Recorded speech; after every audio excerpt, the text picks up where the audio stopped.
Hello, welcome to the orientation session of Consulting and Analytics Club, IIT Guwahati. In the next 1.5 hours, you'll know what we do and what is consulting. Like, I'm assuming many of you might not be aware about consulting as it's a new term. Like, I was not aware when I came to the college, or you might have a faint idea. So, we'll give you an overview. So, before starting, I'll start with introducing myself. Then, we'll go with today's agenda first, and we'll start with the consulting part. Okay, Archit is saying that my voice is not audible properly. Is it so? Is this the case with everyone?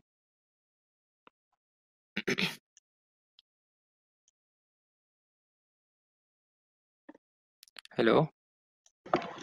No, it's clearly audible. Okay, fine.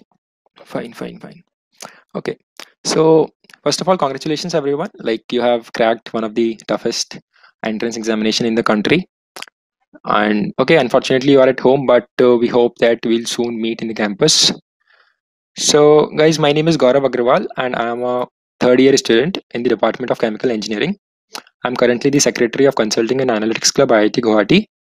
So we are a group of students that practice data science and management consulting, and we also conduct various events at national and international level. We'll tell you all about that very soon. So stay tuned. I would like to call Richa on stage. She is Richa. Can you introduce yourself and start with consulting? Hello, am I audible? Yeah, you are. Hello, I'm Richa, second year student from Mechanical Engineering Department. So what is consulting? Many of you might be hearing about consulting for the first time, and it's quite natural to wonder what exactly consulting is. So consulting is basically a business of providing expert advice to a specific group of people. It might seem like consulting is just giving out one's opinion, but there's more than that. It involves various processes like diagnosis, data collection, data analysis, and implementation.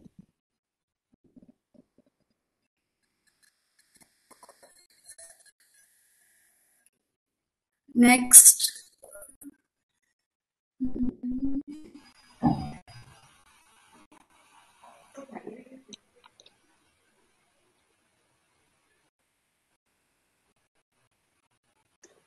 Is there a problem, Richa?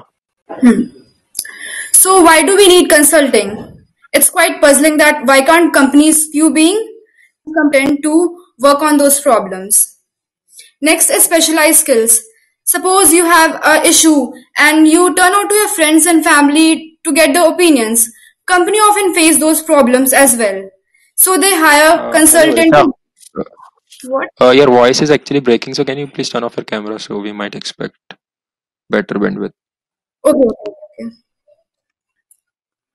Is it fine now? Hello? Is it fine? Yes, it's fine. It's better. Okay, I'll continue.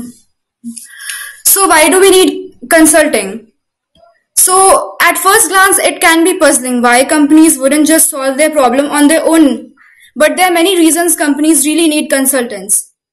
One being, they want a safe zone. Sometimes companies are working on a challenging problem or a controversial project.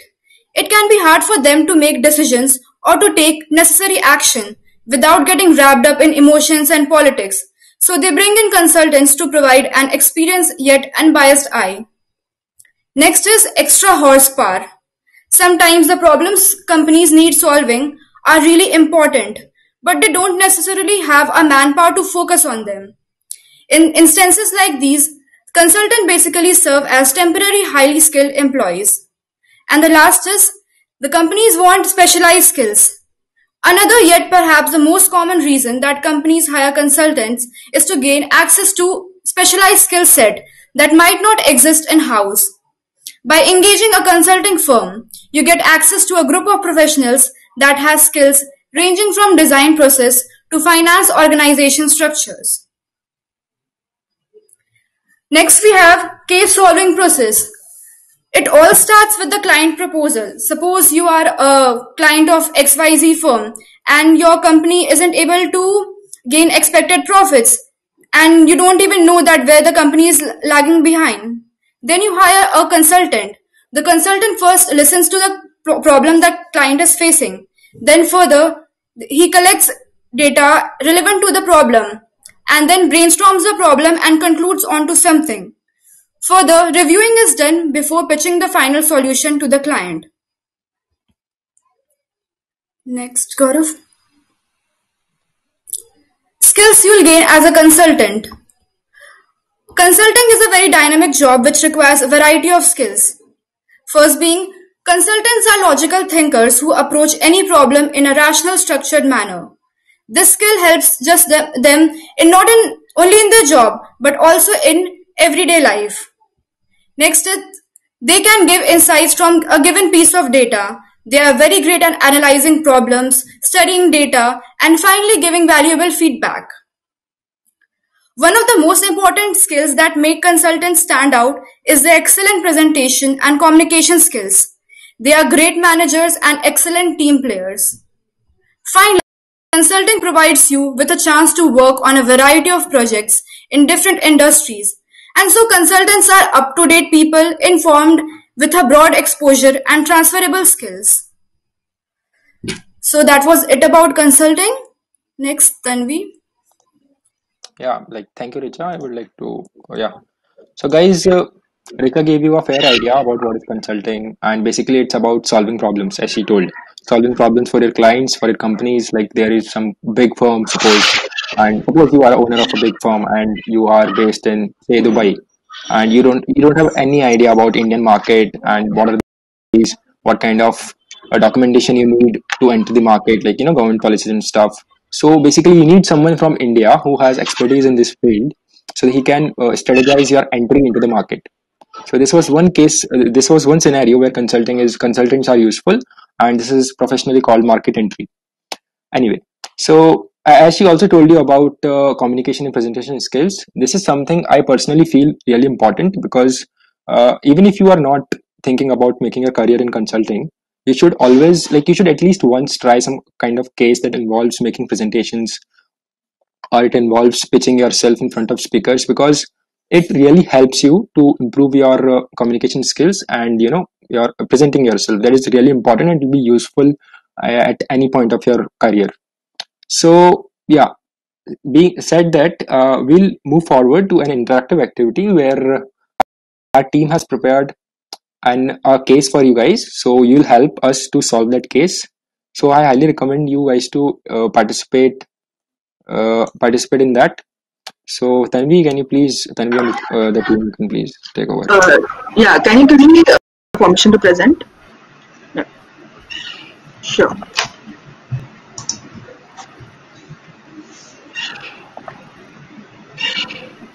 Guys, just introduce yourself once, right? A brief introduction, name and department. Yeah, sure.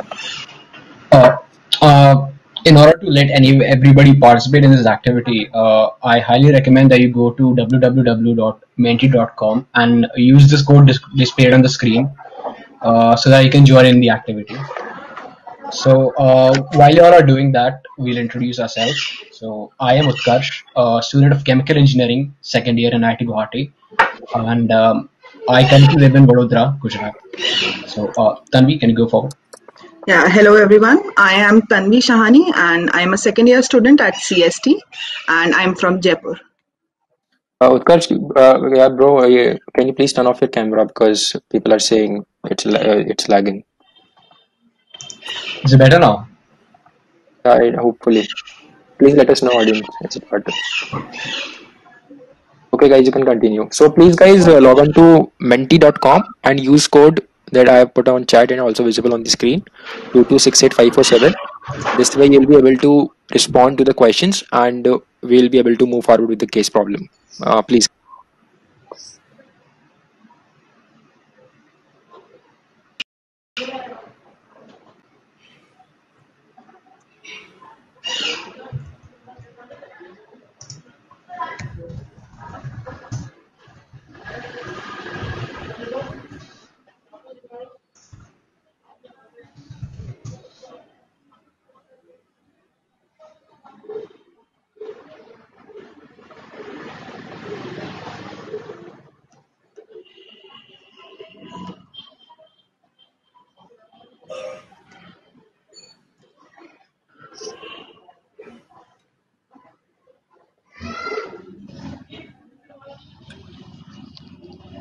Hello, am I audible?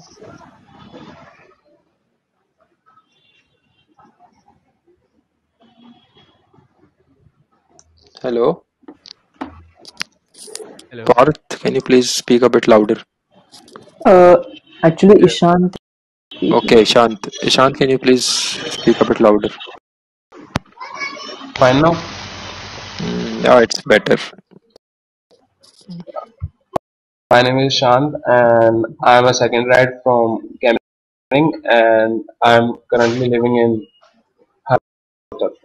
Path you can continue. Yeah. So, hello guys. I am Parth, second year engineering at the chemical department, and I live in Pune, Maharashtra.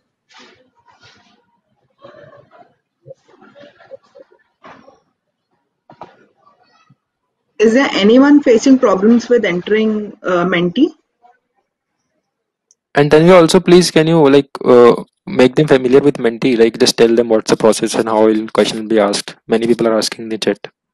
Yeah, sure. So, see, like for solving the problem, there will be various steps from marketing and analysis to branding strategies, everything. And for every question, you will be given a format to answer. It could be something like a poll or word clouds. So, you just need to keep answering the questions, and we'll be narrating all whatever the questions are and what they actually mean and how you should answer them.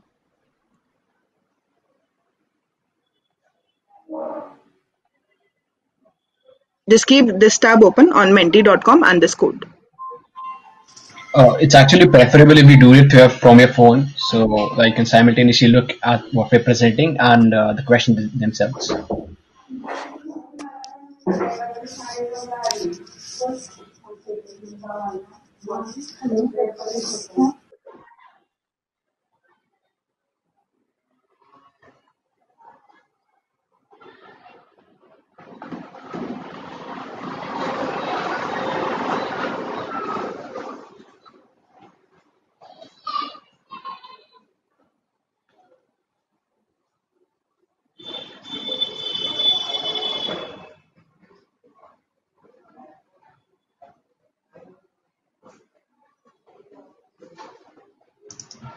Right, so I trust most of you have already logged in. If you have any issues, just tell them in the chat. So, right, so Risha already gave you an introduction of what consulting is, and now you'll be solving a real world problem.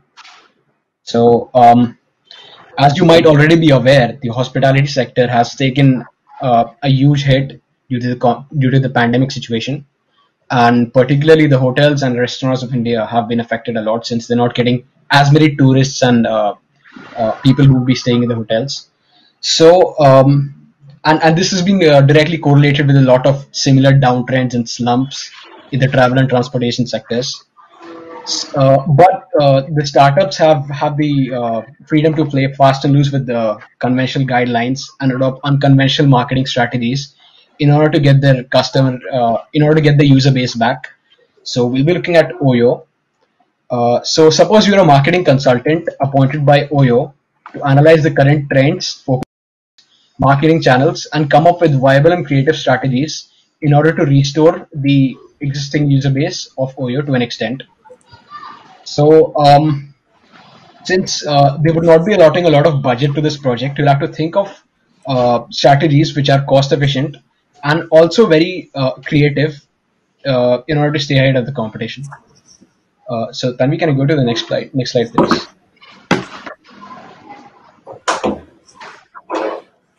Yes. So,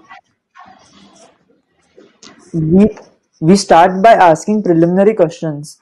With asking preliminary questions, you want to make sure of the core of the problem. You need to know what is the major source of the problem before jumping to the possible solutions. So questions like whether it is a company specific problem or whole industry is facing the same problem, and then further approach will differ. So Tanvi, you can put the next slide.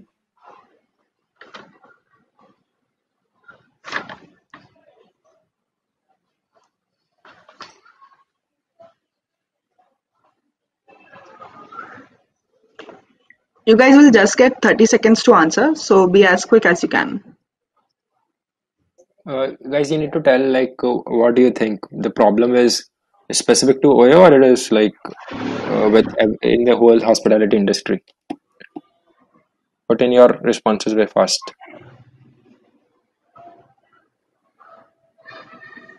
If you think it's for the entire sector, then choose industry wide. And if you think it's specific to Oyo, then do the company specific option.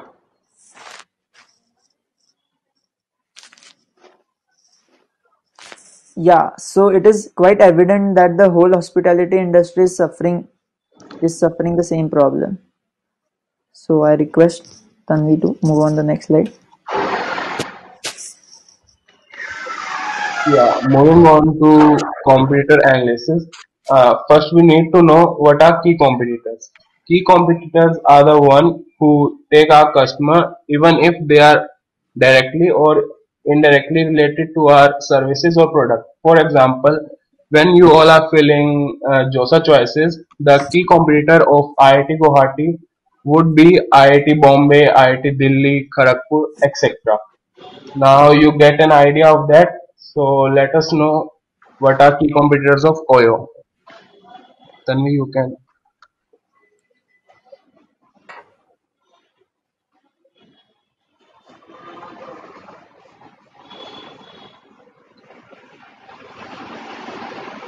So guys, you have two text boxes. You have to enter like whatever company do you know that is similar to Oyo. Yeah, make my trip is good. I thought of that.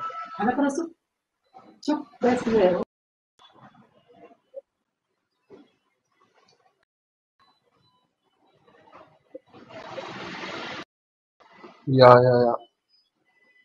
Trivos. Yeah, since Trivago and Make My Trip are in this, that means most of you believe they are the major competitors.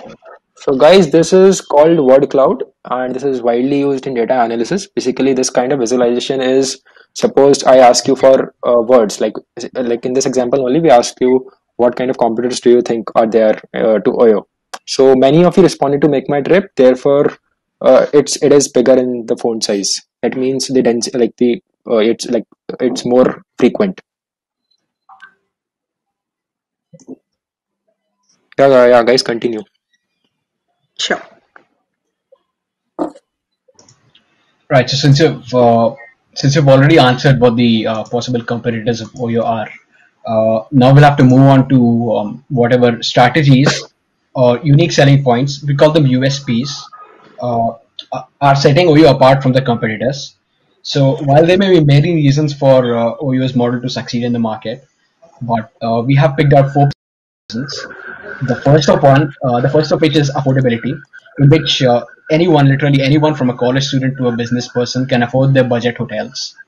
Secondly, the or the democratization of hotel selection process, so to speak, where the customer doesn't necessarily have to compare for hours two different hotels in a city where he or she is going to, but instead he or she will just go to the platform of Oyo and select whatever hotel, whatever preferences they want. Thirdly, the universality of the Oyo brand name, in which I mean, it's not that uncommon to hear people say, ki, you know what, let's book an Oyo instead of saying let's book a hotel on Oyo. So this puts it in line with many renowned companies like Google or Xerox. Like you might know, people say, you know what, I googled that, or I took a Xerox of that paper. So that uh, uniqueness or universality to that name is one of the USPs. And lastly, the standard of hospitality that they offer to their customers are pretty decent, even considering the low price. So now, as a person appointed by Oyo, you'll have to select which you have to rate all of these four USPs from a scale of 0 to 10, where 0 is the least important and 10 is the most important. So you'll get 30 seconds to answer that. Next slide, please. Just rate every aspect of them from 0 to 10, whichever you feel is more important or less.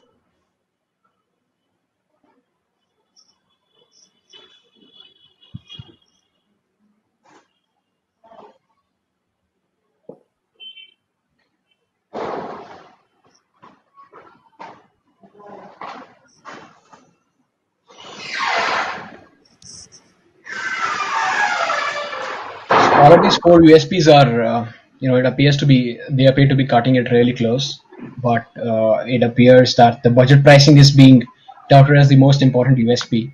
So you'll have to keep in mind that whatever strategy you suggest to them will obviously rely around, making the customers aware that Oyo is, following all the guidelines and safety standards, but it also has to feature the most important USP as well, in your opinion. So I think we can move to the next slide. Sure. Now comes the question of target audience. So, beginning from what is target audience actually? It is a group of people identified as likely customers of a business, or as I may say, let's say if I own a brand, then what will be the perfect audience for my brand? Like who people whose interests are properly aligned with what I offer. People in target audience may share demographic similarities like age, location, or even socioeconomic status. Okay, so now why do we have to identify this group at first? Defining a target audience will help you create more efficient marketing messages, and you'll be able to focus exclusively on a target audience and make a completely focused approach with full optimization of the resources. Yeah, so defining the target audience for Oyo, we have broadly classified them as four categories. One being working professionals. These are young to middle aged people who have work related site visits or, let's say, conferences in different cities. Because there are many people who are working from home, but there is still a chunk of people like medical representatives, people carrying out business deals, who which can't be performed from home, so they have to do site visits. Other being youngsters, people who are going to trekking or adventurous trips with their own group of friends to places like Goa, Manali, or let's say hill stations in general. Or if you guys follow like any of your seniors on social media, you'll see a lot of them there. Like as some news headlines have said, this year in Goa, the elite tourists are missing, but the people who belong to middle class range are coming in sufficiently good quantities. And considering Oyo as a brand, that may seem to be something pretty important. Then marriage bookings and pilgrimages. This is the typical Indian group because no matter whatever happens in the world, you just can't take big fat Indian weddings from the country. So hotel bookings for them and other group bookings for pilgrimages, etc. And then family trips, like to most common and visited places in and around the country. I'm not pretty sure if these still happen, but yeah, never mind. Let's see what you guys think would be the perfect audience, and just keep this in mind that whatever you say affects the final branding strategy.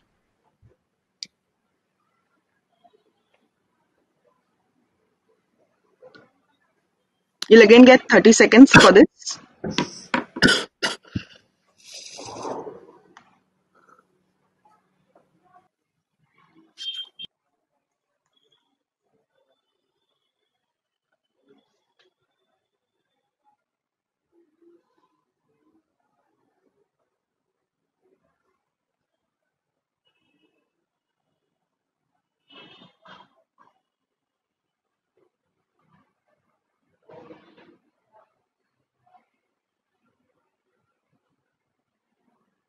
Oh, well, that's great. You guys have found out that youngsters who are going for adventurous trips are the target audience right now.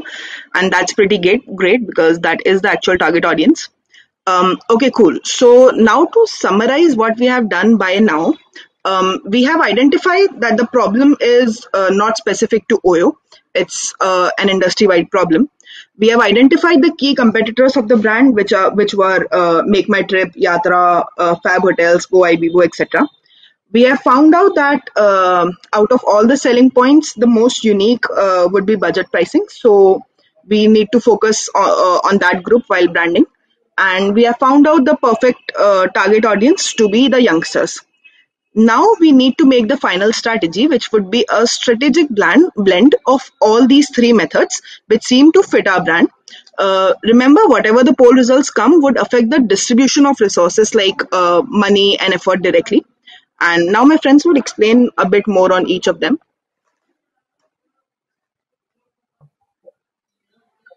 as you guys know what is social media marketing is, like, let me brief it.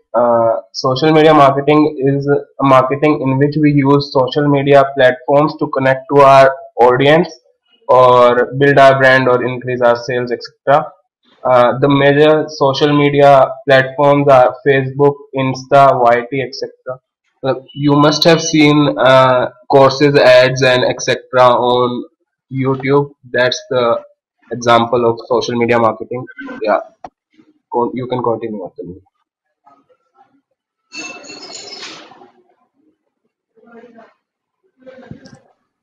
So the next is that we can make tie-ups with travel agents and the tour companies for their hotel bookings and grab a significant number of group bookings.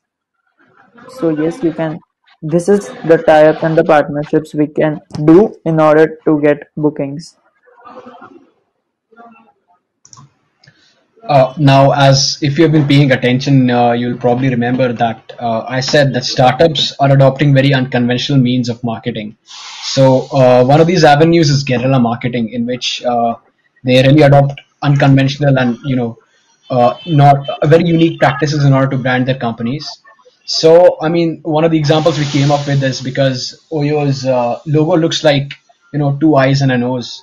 So you can actually have a huge billboard in which you put a mask, like shown in the picture, and this it helps the consumers realize that Oyo is being socially aware. And secondly, it also really, I mean, it's a very creative way of branding. So I mean, people will be attracted to it. So, I mean, along with this, you can adopt other means of branding like huge air balloons and blimps, and something to do with the signboards on the highways. Because you suggested that one of the most important target audience is going to be the youngsters who actually go for road trips. So that's it for guerrilla marketing. Yeah, so again, you'll get 30 seconds for this.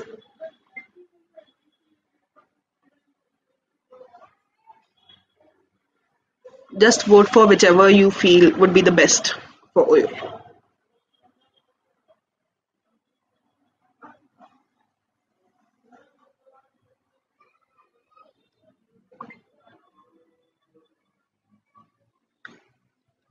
Remember, the final strategy would be like a blend of all these three, and your poll results will just signify how much importance should be given to each of them and how much resources should we spend on each.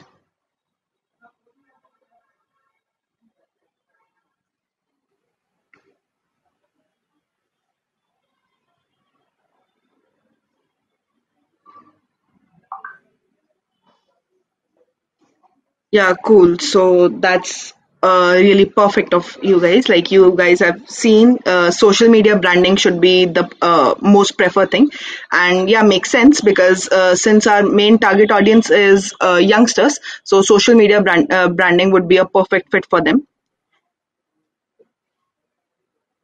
Yeah, cool. So this is how you would solve a case, like beginning from the market research, then identifying what are the unique points for the brand which you are provided, then finding out what's the perfect target audience to whom you should brand, and then coming to the final strategy, which should be perfect for all of them.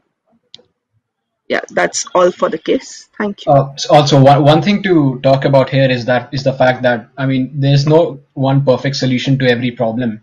I mean, you can have multiple approaches to it, and that is essentially what the client is looking for: new ideas, because they don't really have an answer in mind and they're coming to you for help. So, I mean, technically, whatever you suggest is quote unquote the right answer, but it is really the approach that matters and the structure that matters.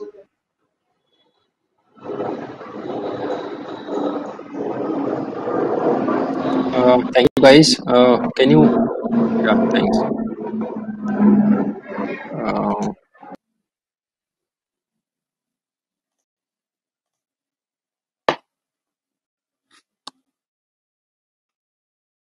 yeah. So, guys, you just saw how a case solving process works. You like researched upon a few important questions like your competition, your target audience, and on the basis of responses, you devised a marketing strategy. For example, you first looked like how youngsters are our prime audience. Then you figured out that since we are targeting youngsters, we need to go for social media marketing. So these kind of strategized solutions you look for when you are solving case problems. So one another concept in solving a case problem is guesstimates. Basically, sometimes when you are solving a problem, you don't have all the data. You have like suppose I give you like I am from the airport authority at Bangalore. I come to you that the revenues of our coffee shops are declining consistently. What can be the problem? So for that, sometimes you need to estimate that what can be the actual revenue, and after that you go back and see that how it's like why it's declining. So basically, Utkarsh, can you just take over and uh, tell us about how to solve a estimate? Right. So, I mean, these kinds of, as Gaurav suggested, that these kinds of problems will be, very useful for market entry and all that. So, we've picked an airport, we've picked a day, and we've picked a particular service. So, I mean, we're really just, we just spitballing. We don't really know the final answer to this. I mean, unless you actually go out and conduct primary market research, but it is really the approach that matters. So you have to estimate the revenue of a particular coffee shop at the Bangalore airport on a Monday morning. So I mean, you have to select the time period. The rest of the information is already given to you. So if you could just put in the chat what suggestions that you think the approach should follow, that would be great, and we can conduct the discussion. Basically, you need to tell us that how do you think like you can estimate the revenue of a coffee shop at an airport? What factors will affect that? And there are goodies for that, so whoever will interact more will have a chance to win a goodie. And also if random number of lights is a factor, and also if someone wants to share his or her approach by talking to us on stage, then he or she can raise their hand. I'll admit on stage so you can discuss with us. Asif, the peak time, I mean, it's already been specified that it is on a Monday morning. Yes. So, yeah, that's pretty much the peak time anyway. Coffee price per cup, that is something we'll use, but definitely it won't affect the revenue, right? Like it's something that we fix, right? We need to something we can improve. Tell us factors like that, like one was number of flights. Jayan, the seating arrangement really doesn't matter because it's on an airport, and most of the people will be waiting in the lounge anyway. Shreya, competition is not really a problem here because we are solving it for the airport as a whole. So inside airport, all the coffee shops are with the Cost of the cup itself. I mean, yeah, that you'll be using at the end, but you'll have to specify the number of cups itself.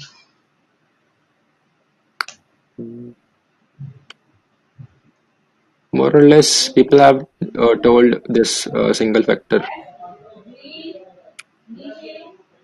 Location of shop example before flight gate. Yeah, guys. We're not considering delays as such. I mean, we might, but we're not considering that directly. Yeah, people are talking about the boarding area. That's good. So basically, guys, when you're solving a guesstimate, at times you need to make some assumptions. Utkarsh, there is disturbance. Can you mute yourself for a while? Yeah. So at times you need to make some logical assumptions. So here you can assume freely that the coffee shops are situated, which we are just dealing with the coffee shops in the boarding area. You don't need to consider COVID really.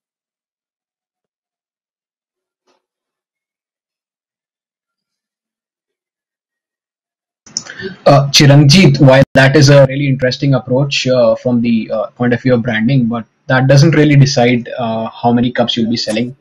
But that is definitely something you'll consider while setting up a coffee shop. But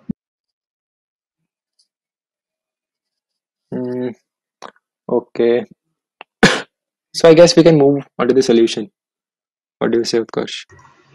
yeah, you pretty much covered all the approaches anyway. So, Gaurav, if you could just share the approach itself. Yeah. Right. So you can see that this is called an issue tree, and it follows a particular structure, and this actually helps in pitching your solution really nicely to the person whoever you're sharing this with. So we're starting from the top right and continuing to the bottom left. So the top right, firstly we consider the number of runways on the Bangalore airport. Since this is a major metro city, we assume we'll randomly assume, not randomly, but this is an educated this is what we call an educated guess. So we'll assume 10 runways on the Bangalore airport, multiply that with the percentage of the active runways in the given hour. So the given hour that we specified that the we're considering Monday mornings. So let's say a time period from 7 to 8 a.m. Let's say 80% of the airport runways are active during that time, since it is pretty busy at that time. We multiply these two and then we go on to the next step, which is the number of active flights in the given hour. So let's say because we had 10 runways and 80% of those were specified to be active, we reached the figure of 8.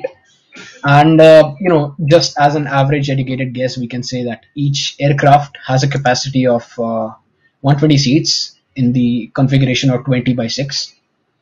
We multiply that and reach the figure of 960, which is the number of passengers in the airport during that time who are boarding flights. We multiply that with the percentage of coffee drinkers. So I mean, this is very informal primary market research in which we asked people and got to the figure of 70%. So let's assume that is valid at the airport as well. So 960 into 0.7, that gives us 670 number of cups during that particular time frame.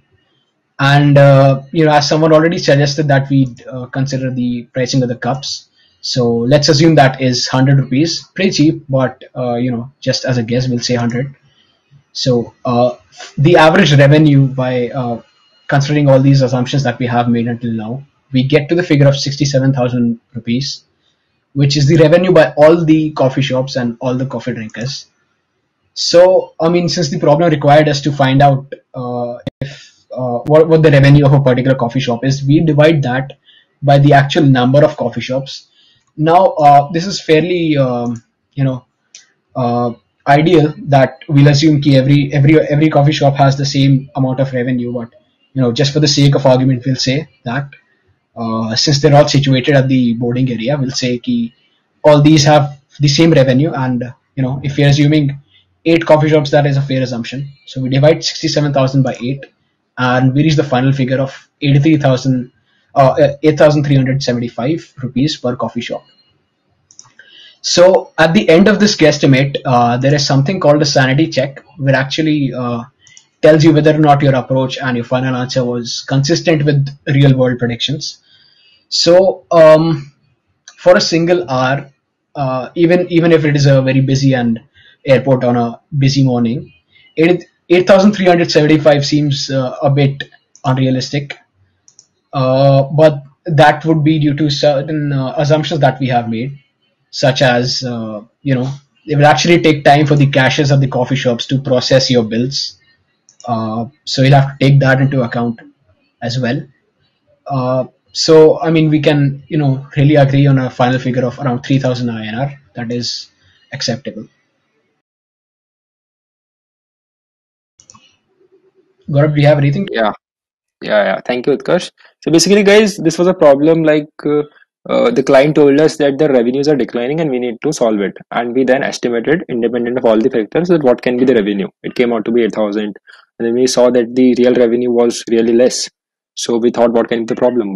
We came to know that the problem is in the billing counters. They are very less. So if we increase them, we can accommodate more audience, and it'll be like we might increase the revenue. So this is some kind of process that you follow while solving any kind of case. So I'll just move forward now. Now it's time for analytics. Yeah, there must be various tech geeks and coders in the chat. So for you guys, we have another domain of our club. Let me present my screen first. Yeah, is it visible? Okay, sorry.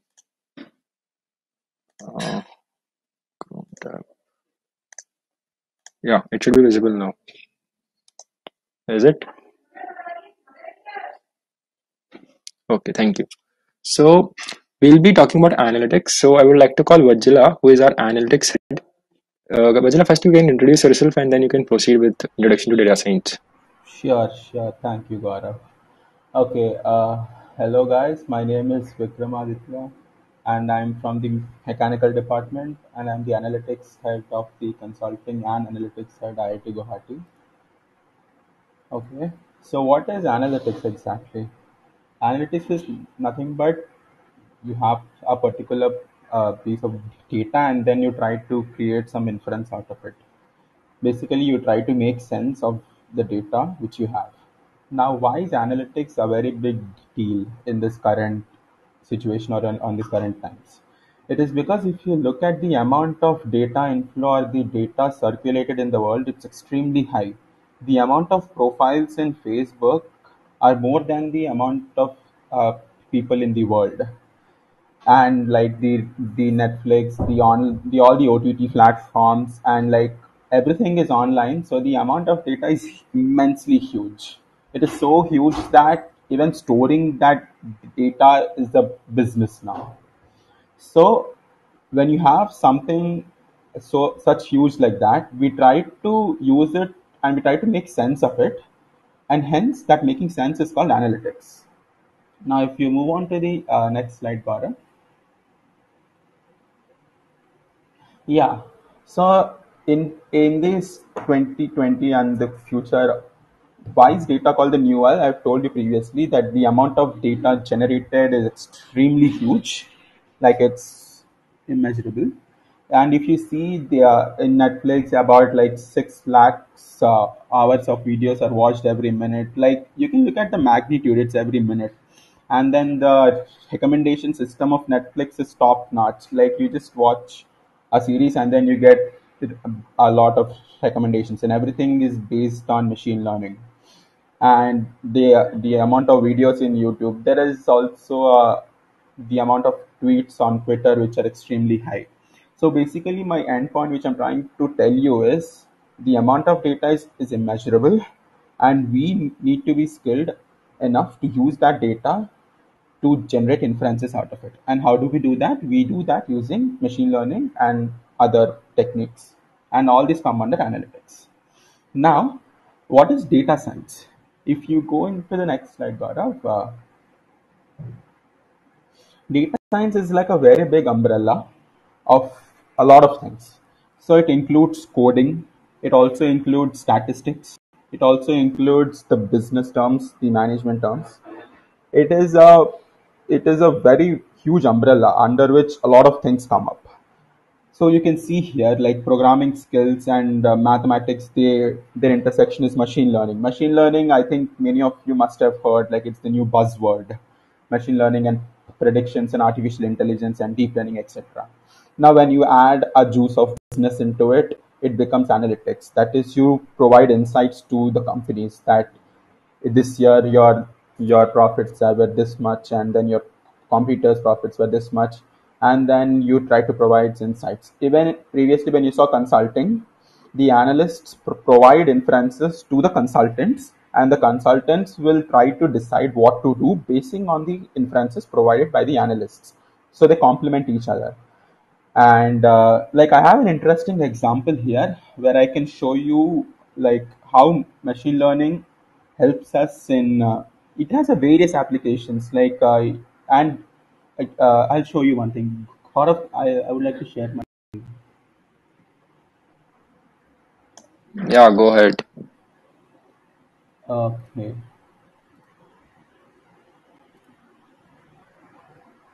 I hope my screen is visible. Yeah, it's visible. So if I just run my code,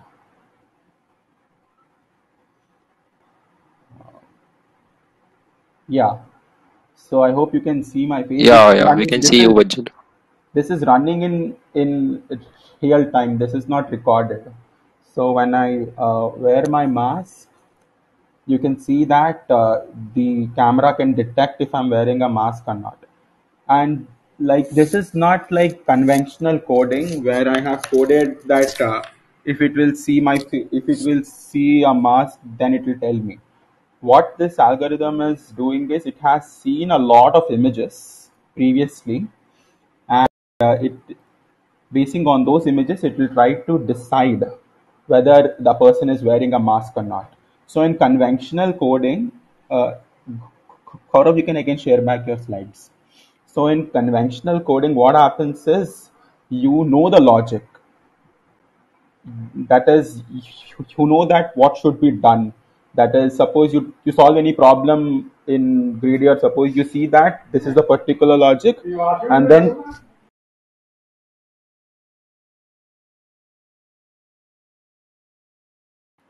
yeah, I'm sorry for the disturbance. So in conventional coding, you see that you have the logic and then you just try to implement it. But what happens in machine learning is you don't know exactly what the like what the code. You have an idea what the code is supposed to do, but you don't have an idea how you're supposed to do it. So what you do is you just provide immense amounts of data to your model, and the model will learn by itself.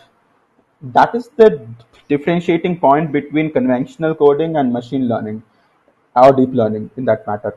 That is, they try to learn the things by themselves. You just have to provide the data.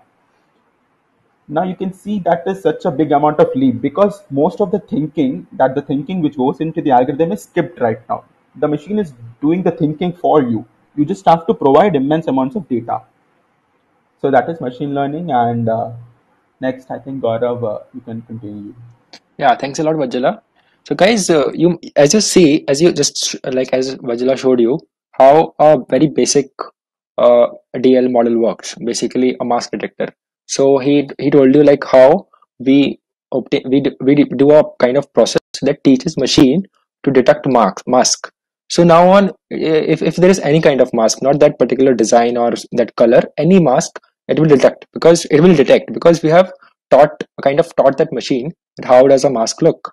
So basically, to give you more intuition about the same, I would like to show you a demo that what is like how does the process of teaching machines work. So I hope you are able to understand that. So I'll just present my screen. Yeah, can you see my screen, guys? Yeah, you can see my screen. Great. So guys, this particular website is a TensorFlow JS website. I'm using their project. They are basically machines. So basically, I can present you or I can explain you that how to teach a machine. So I'll select an image project. I'll select an image project. So what I'll do is I'll make two classes. So let's see. This is say what I'll say paper, and the class 2 is stone. Okay. I'm just having two classes for now for the sake of simplicity.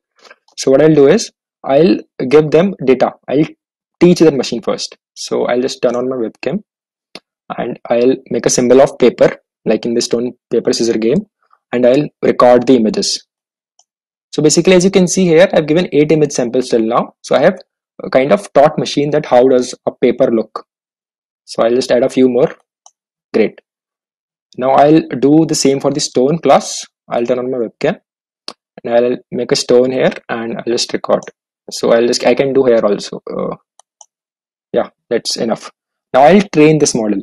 I have basically given them the data. Now I'll train this model. So this is training. Basically now machine is trying to understand that how does a paper and how does a stone look like, and it will not then try to build a model which we'll be able to test. We'll be able to, like, when we'll give it input, it will tell us whether it's a paper or stone. So it'll just take a few seconds. I hope it works, because it is basically, deep learning is a resource intensive process. You need a good amount of resource like GPUs and stuff. So I just hope it doesn't hang up. Yeah, it's working. Just a few seconds.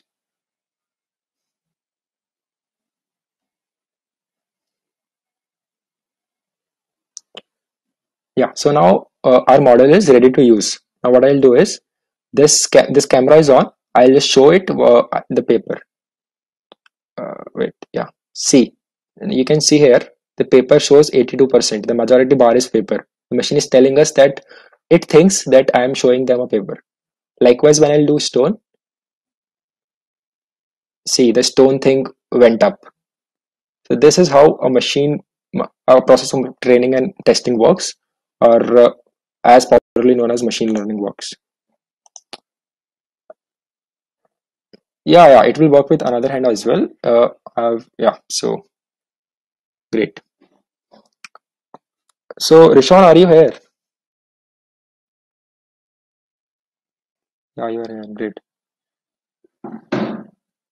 Yeah, it will also work if anyone do the same thing, because we haven't hard coded anything. Like I haven't hard coded my face that like this is Gaurav, and when he shows up his hand, you have to just identify. When there is a fist, you have to tell stone. When there is palm, you have to tell paper. I haven't done that. I have given it plenty of images, and I have kind of told machine that this is something similar to paper, and this is something similar to stone. So whenever a machine will see something similar to those classes, it will try to classify it. That's how machine learning works. So we hope that we are able to give you an intuition about the same. So now, as Fazila told you about various domains that data science deals with, uh, guys, we'll address your queries in the end. Okay, we have very interesting activity lined up, so I just want to show you that. So Vajila told you that data science deals with various domains. One of them is programming, like you need to code your way. You have machine learning, and one of them was mathematics and statistics.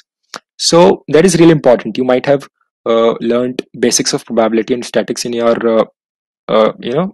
school grade classes, but higher order of mathematics have like machine learning requires statistics and mathematics a lot. Algebra and statistics, it's extensively used. So I would like to call Rishon on stage. He'll show you an experiment that is really popular, and it is basically a very interesting paradox. Rishon, are you here?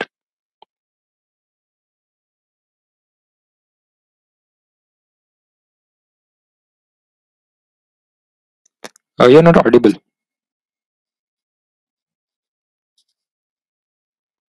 Hello.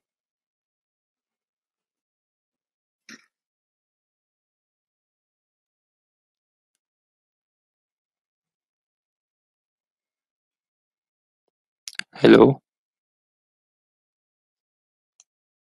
Yes, Gaurav, you're audible, but Rishan is not audible.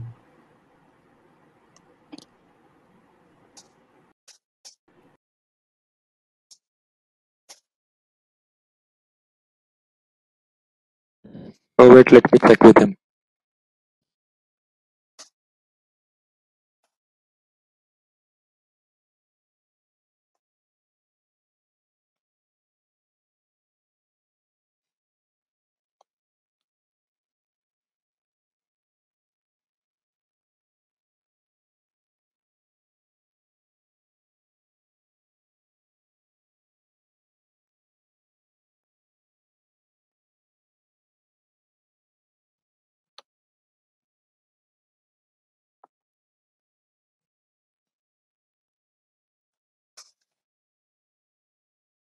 Rishon, you're not audible.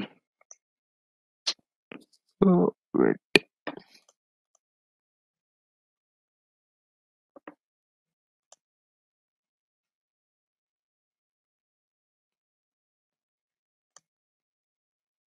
We're really sorry, guys. We are just trying to fix it. Please bear with us. Hi, am I audible now? Okay. Yeah, Rishon, you're audible now. Great. You're audible now. You can share your screen. Hello, Rishon, are you here? No, you aren't audible that much. Okay, Rishon, you can rejoin. We'll continue and we'll have your experiment in the end, I guess. Okay, guys. So, Akshita, are you? Yes, Gaurav, am I audible? You're audible. Yeah. So can you share your screen for me? Yeah, sure. Yeah. Guys, Akshita will now tell you about like what different activities and events that we conduct throughout the year. Yeah, so guys, first of all, let me introduce myself. I am Akshita Jain. I'm a third year student in the Department of Chemical Engineering, and I am the competitions head of the club. So we have a lot of events that we conduct all around the year, and that is one of the uh, major things that we do. Our events, we are known for them, not just in the college but also outside the college. So we have international reach of our events.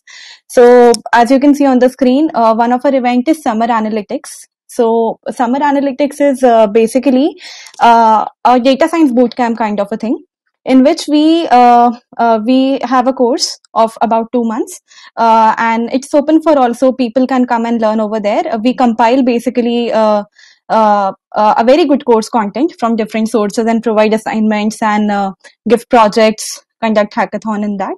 So like there are a lot of people who have learned from this course and are now currently working in the field of data science. So this year we had 4,500 participants from 18 plus time zones. Yeah, now next is Strategy Storm. So Strategy Storm is basically an international social business case competition that we conduct. And so it will be conducted this year. And last year we witnessed a very good participation. As you can see, we had participation from Canada, Indonesia, Thailand, Italy, and it was a really good competition. Then we have winter consulting. So just like summer analytics, we have this consulting boot camp, which is of about 1 month. And this is also open for all, and we get a lot of participation even from outside the college. So this is somewhere that this is one of the opportunity that you can like take advantage of right now, because we'll be floating this course very soon, and it will be a very good opportunity for all you guys who want to enter into this field. Gaurav, can we have the next slide?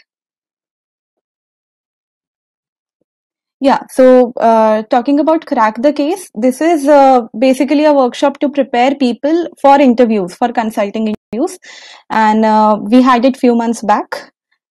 So yeah, you can witness this next year, and probably you can organize it also if you're the part of the club. Cascade Cup is the data science version of Strategy Storm. So it is a data science competition, and this was the first edition of Cascade Cup we had this year. We just finished with the rounds few days back, and so I think many of you might have heard about Trell. So Trell is basically a startup in India, and it is growing really well over the past few years. So Cascade Cup was conducted in collaboration with them, and the prize money for this was really good. Right. So these are some of the things we organize in our club, and it's not just that organizing these help us in our reach, but it also helps us in getting to know how to exactly organize events that look professional. So one of the things that we ensure in the club is that each of our event gives a very professional feel to all the participants, and we try to give them the best of the experience. So if you are interested even in this thing, then CNA is something that will be really good for you. Yeah.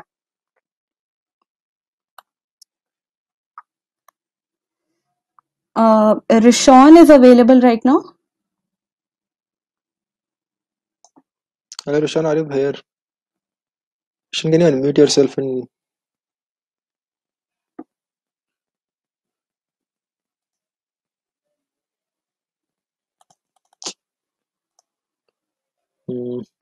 okay, no worries. Like Roshan, you try to fix your thing. We'll do the last thing that we have before that. Guys, there are various applications of data science as we told you about. We build recommendation engines for OTT platforms. We also make predictors like you must have seen. So there is one project called Flight Delay Predictor, using which you can feed various features into it, and it will predict the flight. Okay, the delay in the flight. So the features and the data you put is the past data. Okay, so basically, problem, I hope I have explained you the problem. So your task is to put in your thoughts in the chat. What do you think are the features that will be, uh, that will decide the delay in a flight? What features should we take into account? Basically, features is, suppose I'm talking about house price prediction. Okay, so features will be number of bedrooms, floors, size, Yeah, weather is one feature. Great. Weather is done. Please don't do it again. Tell me more features that we can use. Nice. Rishan, you're audible now. Just a second. Runway availability. Yeah, that's good. Runway availability is an airport factor. So we'll take it into account.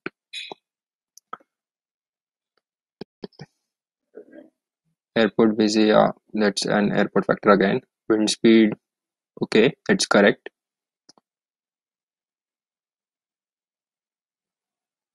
Passenger delays. No, passenger delays doesn't. Like if you are late, they'll not wait for you.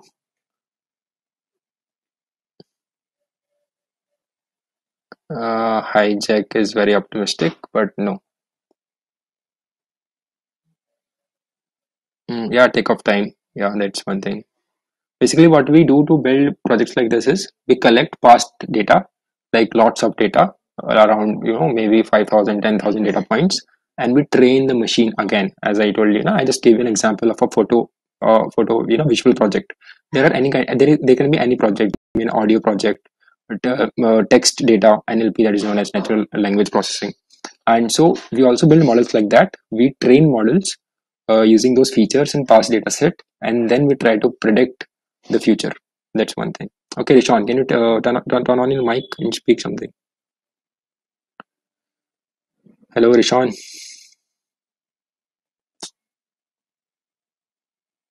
Fog, smog is another, again, weather factors.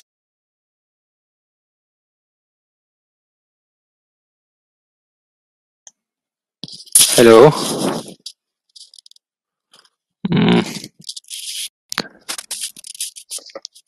Hi, am I audible, Gaurav? Yeah, you're audible, bro. Can you share your screen? Yeah, I'll go ahead. Yeah, go ahead.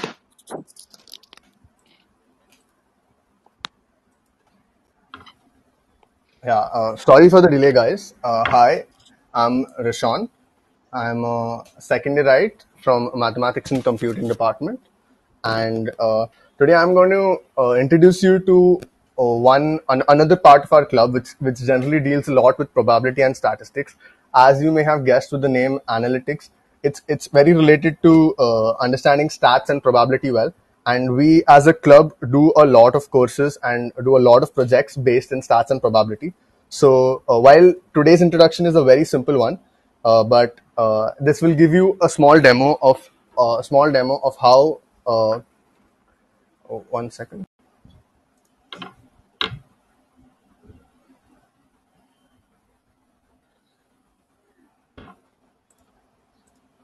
Yeah, today's will give you a demo of how exactly probability and statistics is used. And to present to you today, there is a simple problem which we would like to illustrate. So this is called the birthday problem. I'm sure many of you must have heard it from your JE days. So basically, the problem is as such.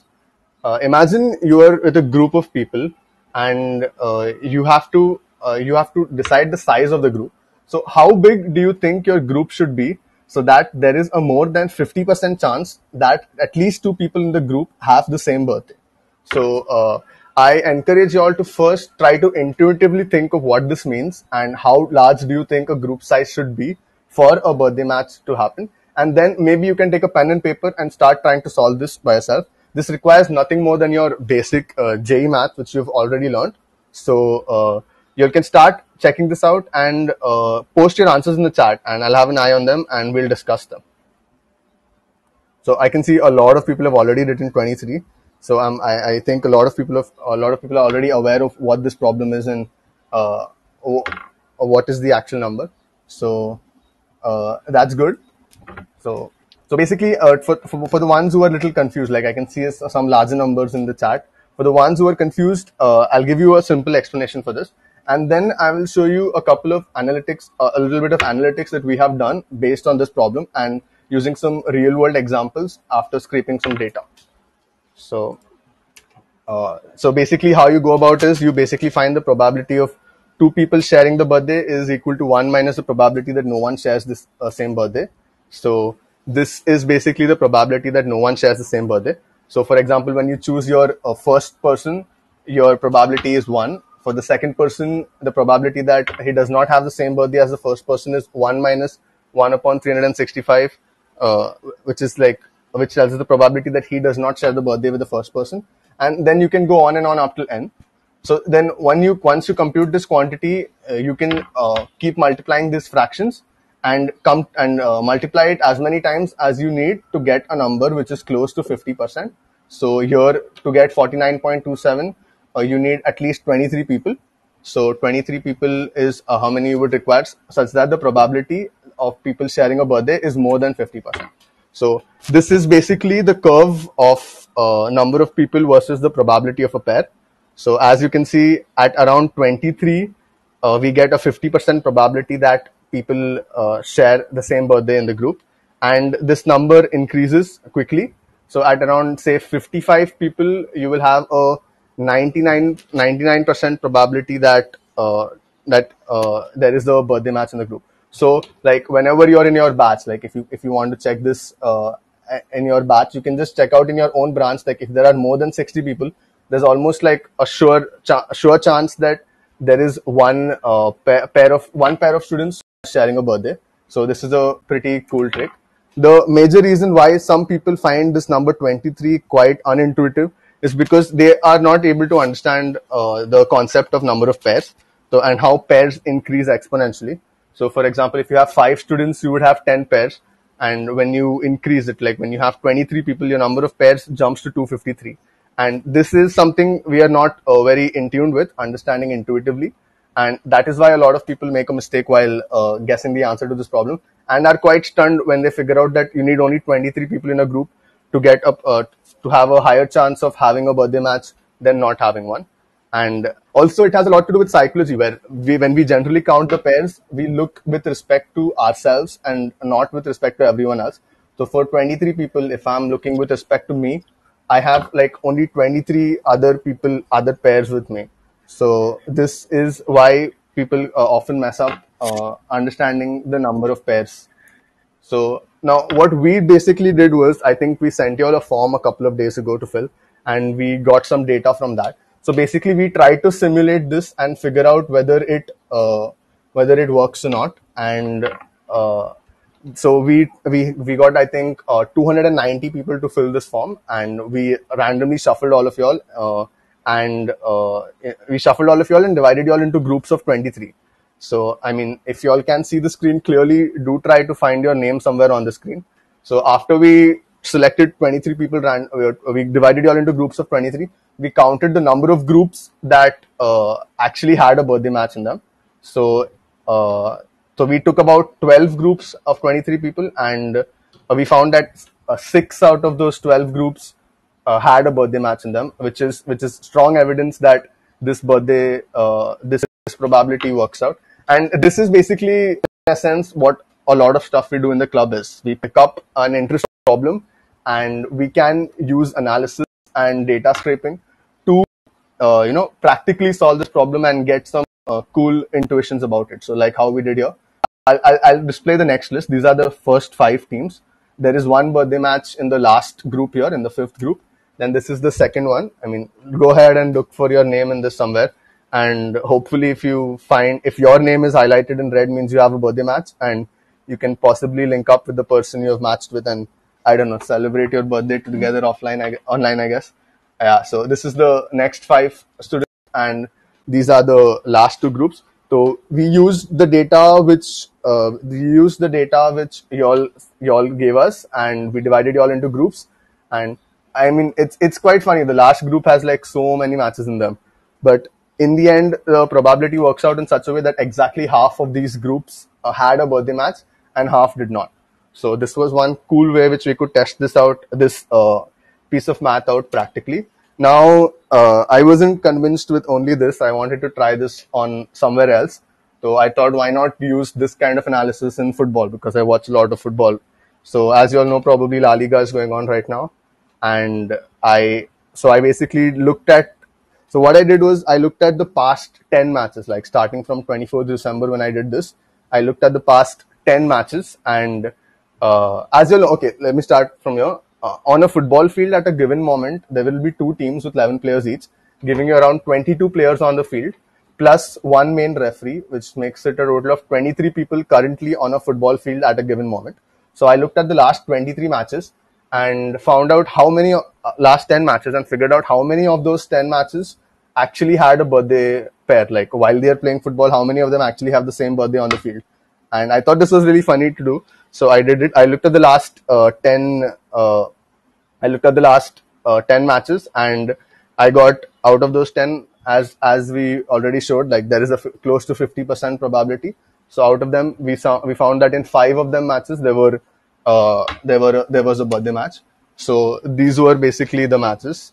I mean, you can look out and see if you'll know any players here and see if they have the birthday match. So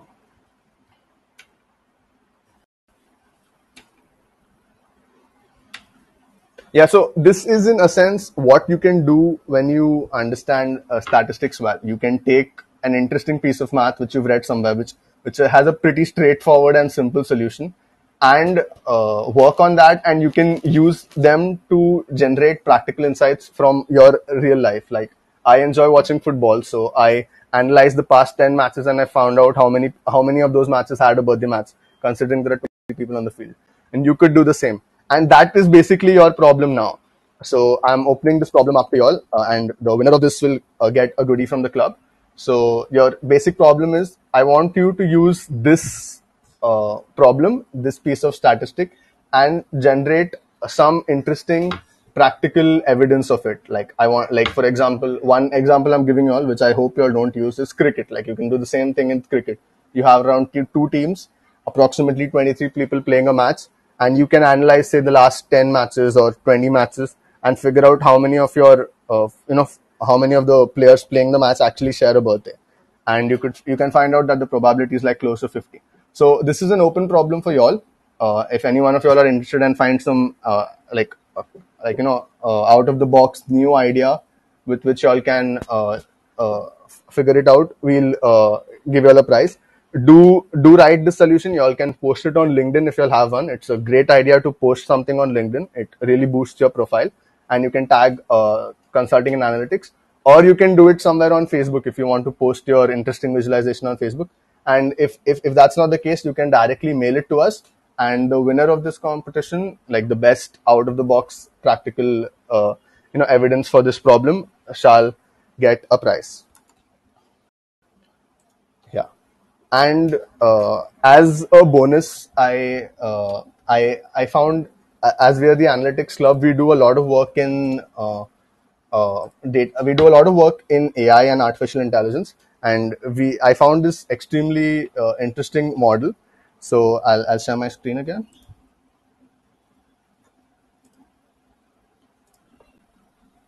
Yeah. So this is basically an RNN based model.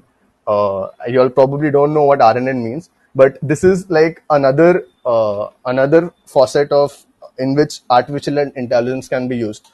You all already have seen the use of this use of artificial intelligence in detecting faces and detecting masks or detecting hand symbols. Now, this is another way in which you can use artificial intelligence. This has a lot to do with language and audio or any kind of sequence data. So basically, I will write a keyword here, like the pre-filled one is love, but I can change it to anything else. Like, let's say I want to write a song on campus. I can select the genre. So I can select the genre. So if I say I want to write a rock song about campus, and the mood obviously is going to be quite sad since I miss campus and it's since everything's happening online. And if I try to generate the lyrics for this, as you can see, this just based on the keyword and the mood I said I was in, it kind of wrote some sad lyrics about campus. So if you can, I'm sure you can read what's happening here. So, and it's very human-like. Like, it may not actually make sense, and I'm pretty sure no one's going to use this to write their next song.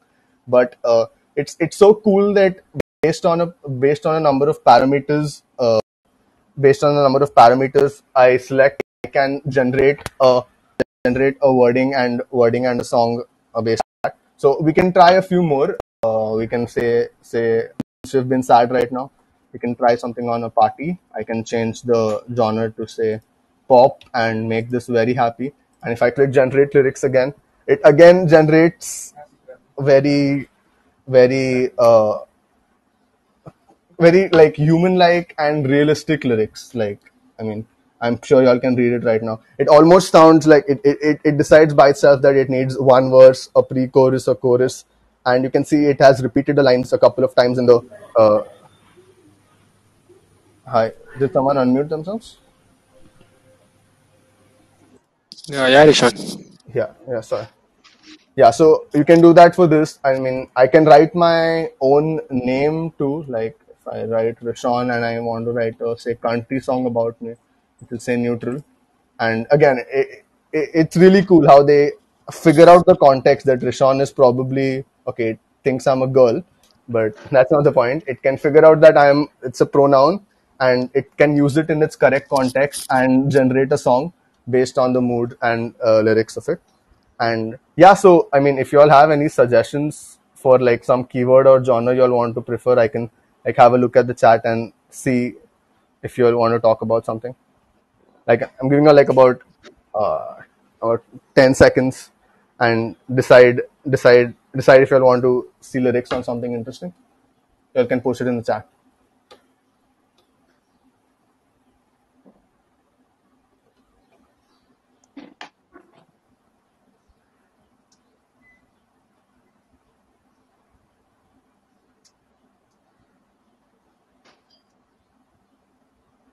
Yeah, everyone's in a sad mood right now.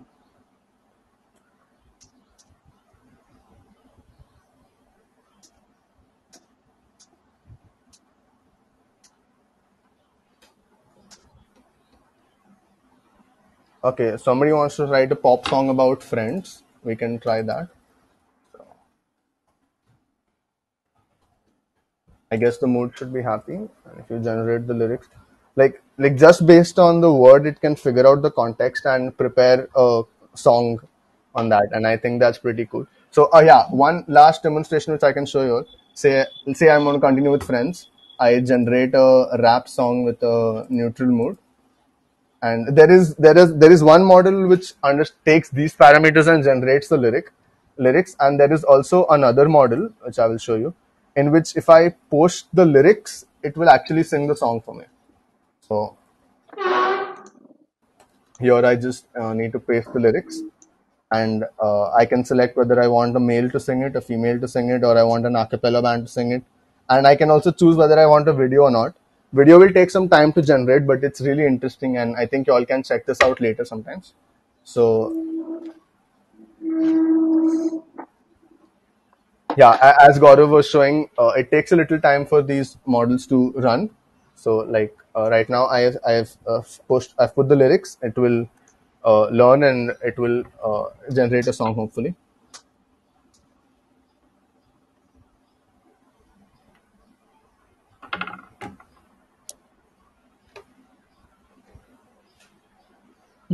Oh, I did actually. Yeah, so I am not sure if you all can hear this. I'll play it. Gaurav, can you tell me if you can hear it? Yeah.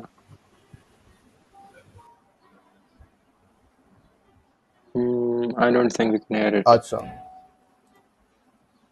Okay, so yeah, so maybe you all can try this by yourself sometimes, generate lyrics and maybe post it in a different model and see how it sounds like. So yeah, that's about Yeah, it. thanks, Rishan. It was really good and insightful. So, guys, so the last thing for the day. So, as you might have noticed, that we uploaded a form, and apart from the date of birth, we also took some other data from you. Reason being, we all love data, and second, we wanted to do something with your data and show you some analysis on that. So, one of our team member, Vineet, and two of our team members, Vineet and Varun, have tried something. So, Vineet, are you here? Hello, Vineet, can you unmute yourself and verify that you are here?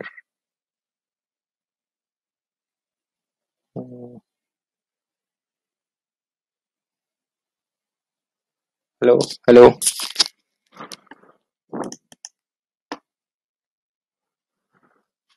Vineet or Varun, Varun, you can unmute yourself and Yeah, am I audible? you're audible. You can present the analysis. Okay.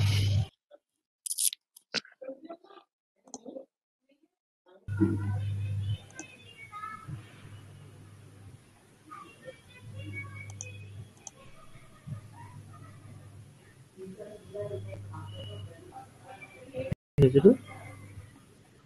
Yeah, it's visible. So, is Vineet here? So, you want to explain?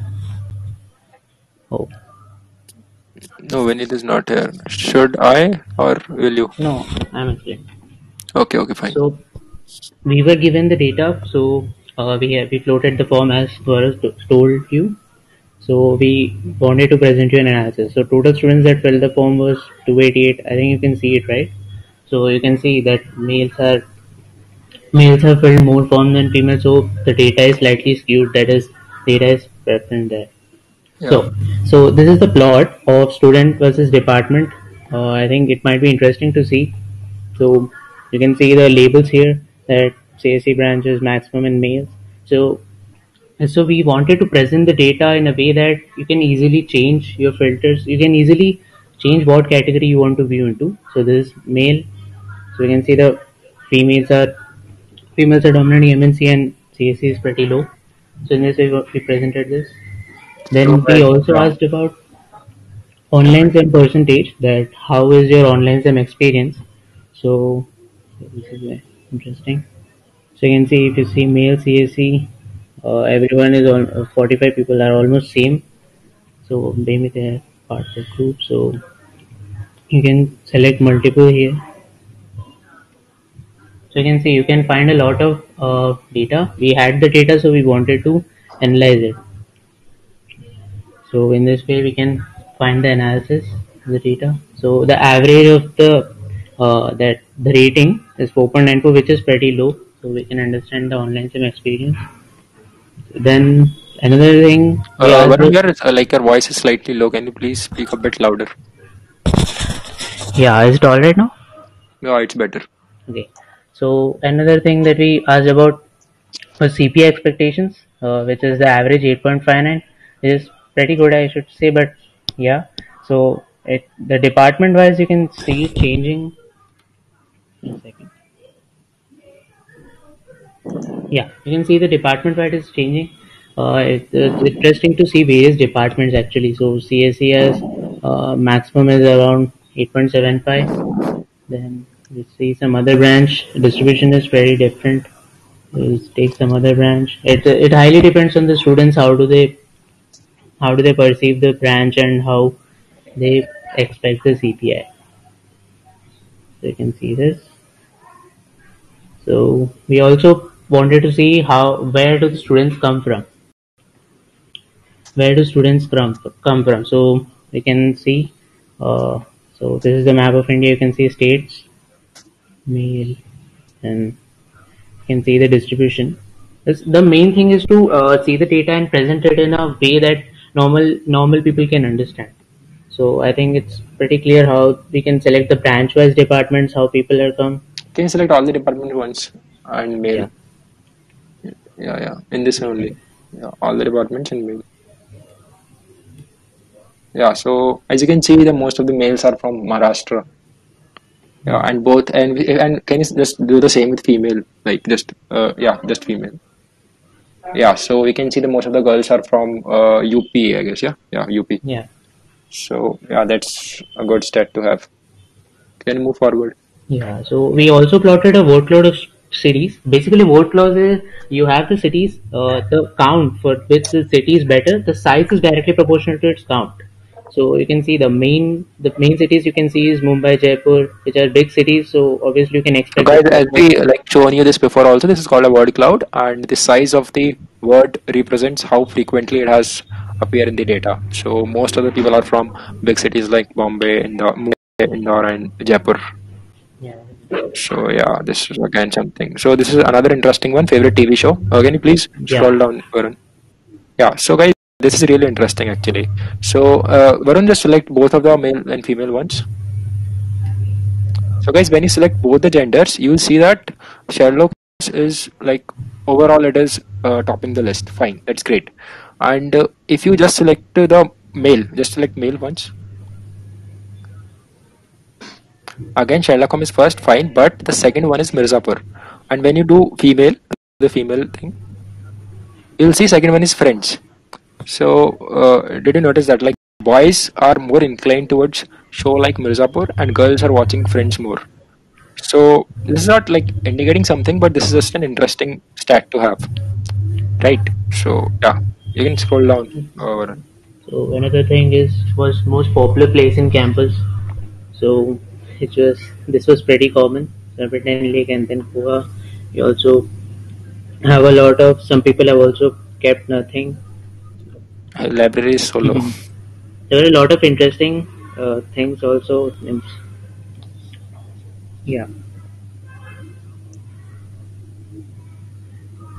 So this was our analysis. So we can take over here.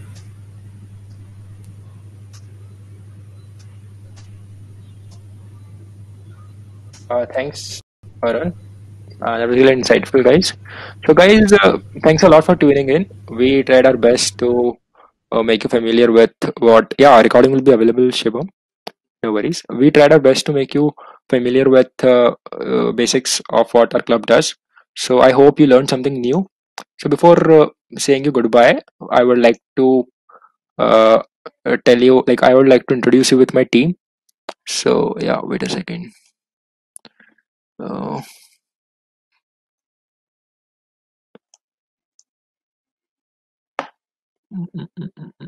Wait.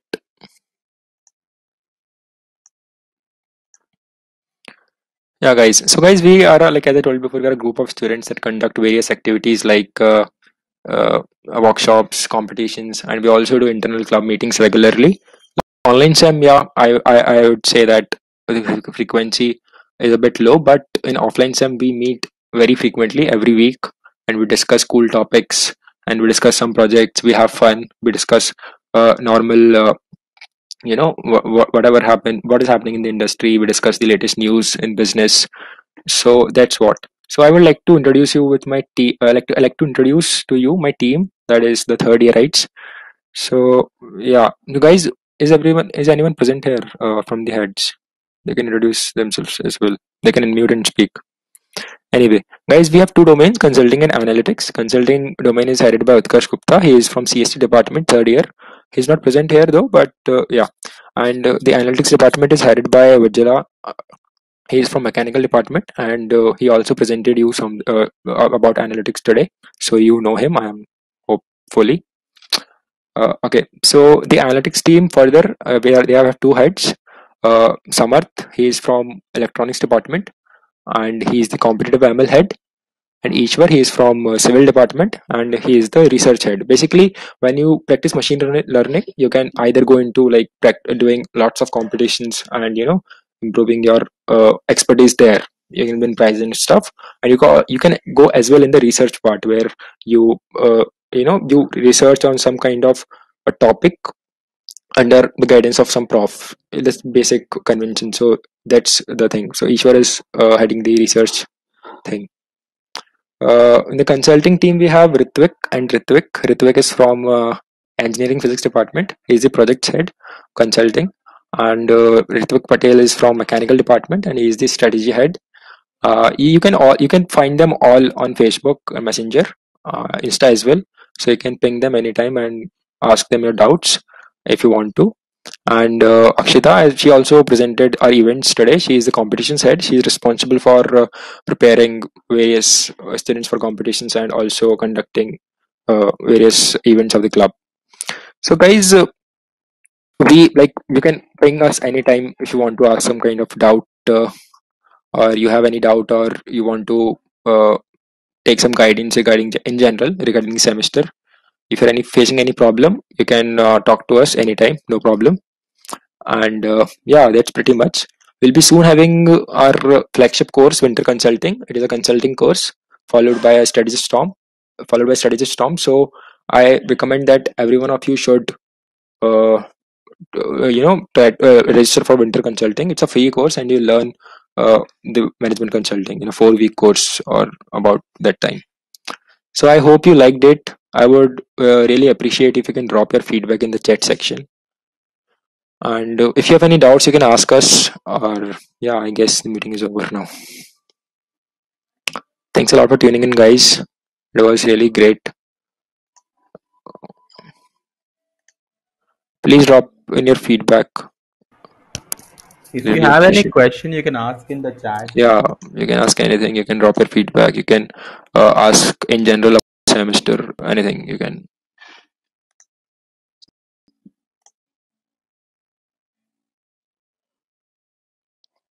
Thanks a lot, everyone who found it interesting. Thank you, Gunjan.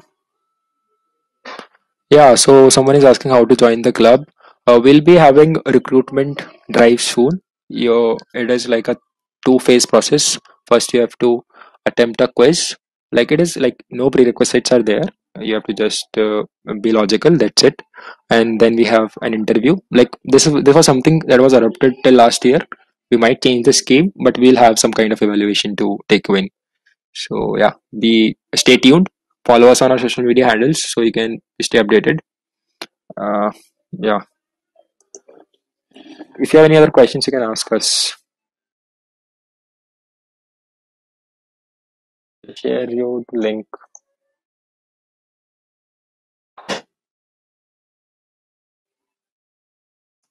Thank you, Grace.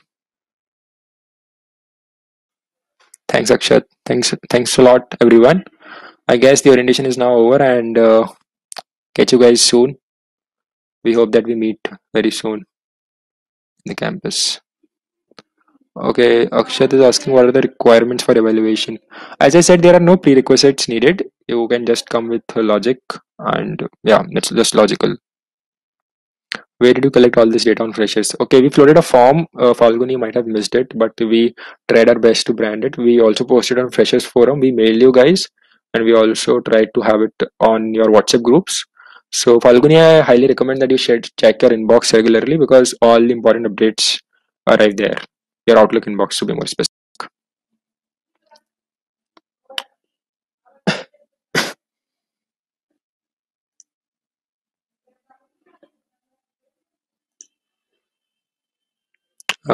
Yeah, guys.